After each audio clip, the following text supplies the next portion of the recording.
Guys, may adlaw na itong tanan. Mao rin ang sumpay sa pag-repair na to og flashing guys. Diri na putang dapita.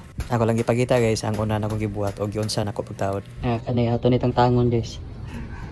Kilisa na to pag atong gibend ba kani. Oman kani diri na punta. Dia.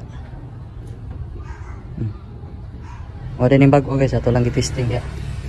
Oman dito sa atbang.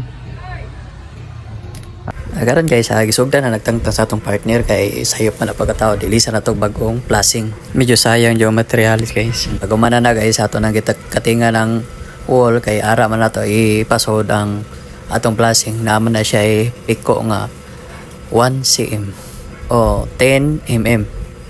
Inana na to ang pagtaod sa flashing guys. Nakataop din ang iyang tumoy sa wall. Kamo guys, unsaon ninyo pagtaod sa flashing? Di lain man tag mga idea. Pag umana na guys, ato nang gibarinahan dia kay para dili pon mapuak ang wall o semento. Shout out din sa mga tanang latiro dia, mga master. Karon gibutangan na nato og kwan guys, barbecue stick para hot para nga atong concrete. Ang ato ding gamit nga concrete guys, uno. Agumana na guys, ari na punta sa iyahang tumoy. Yan na niyo rin pagkating guys. Itunong na nato yung kanto-kanto sa atop o yung burot ba.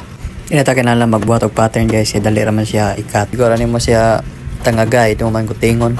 Pwede ra kay white guide. Basta itunong na dyan mo sa pilo sa top. Na siya guys. Yung karing usa guys atong katingan. Ginana ra dyan ako. Itunong na ko yung pilo sa atop man na. Imo rang tuldukan ba man. Imo lang itunong ang imong gunting. Diha na. Sa pikas na po.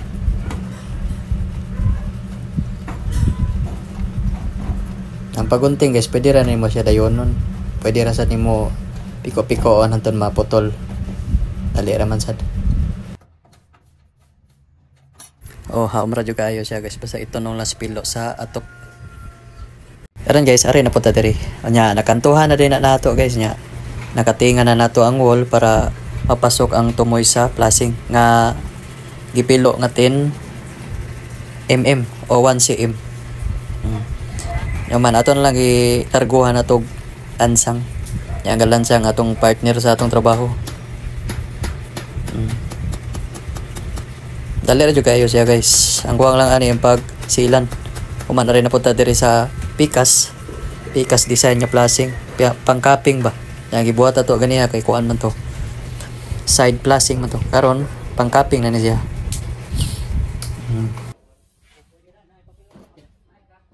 Atong gilansangan dayon guys, dali ra man siya itaod.